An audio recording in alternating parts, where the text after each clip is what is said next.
Now with this DVD and set of tutorials, you are going to also have all of the demonstration files that I've created. I want to make it as easy as possible for you to follow along and really make as few changes as possible and be able to upload these files to your server. Now, there are some files that you're going to need to change. So for example, when you set up a database, you're going to need to enter in your username, and I'm going to cover all those details, but I'm giving you a lot of files so you can follow along and you don't have to go and download these different JavaScript libraries. I'm going to give them to you all wrapped up in one zip file.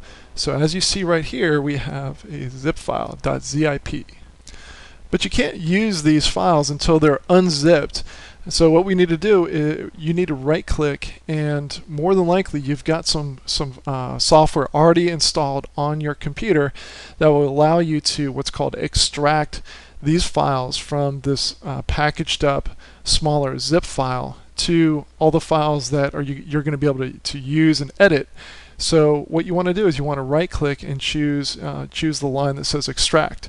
Now I have installed lots of different types of FTP archiving software packages. So I can extract using Qt FTP. I've got Izark. I forget, this is WinRAR. So there's a lot of different packages that I have already installed. Now, if you right click and you don't see extract, then what you want to do is you want to go to google.com and type in free zip software. Do your own due diligence, but I would probably point you to either 7-zip, or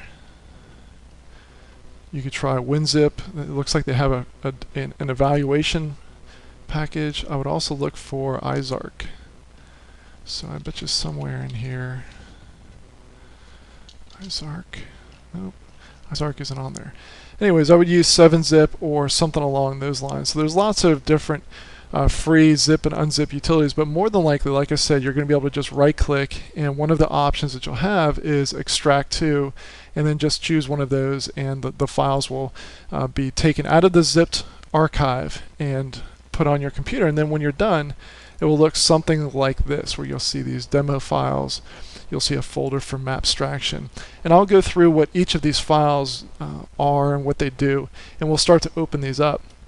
But I wanted to show you how to take the zip file and extract it to your hard drive so that you can then use the files. Now here's something else that's very important. When you're editing PHP files, you want to use software that is not going to is not going to format the line. So in other words, you don't want to open up a PHP file using Word or WordPad. What you want to use ideally would be something like Notepad. So when I right click on one of these, it says edit with Notepad++. Now if you don't have that, you can also open it with just plain old Notepad. That wasn't Notepad. Let me see here. That was Notepad++. Here's Notepad. So this is the regular plain old, everybody has this installed type of Notepad. So this is just a very plain text editor. It's not going to do any formatting whatsoever. No font styles. It's not going to try to wrap a long line onto another line. So it's very important that you make sure that you do not use Word or WordPad to edit PHP files. You want to use Notepad, or what I like to use is Notepad++. And again, you can go to Google. You can type in Notepad++, and it'll take you right to you can go right to the download section. So again, that's open source. Do your own due diligence, and if you have a better code editor that you prefer, that's fine, but just make sure that when you're editing PHP files, you do not use Word or WordPad. And I also would not recommend FrontPage. Dreamweaver, fine, but FrontPage I would definitely not use.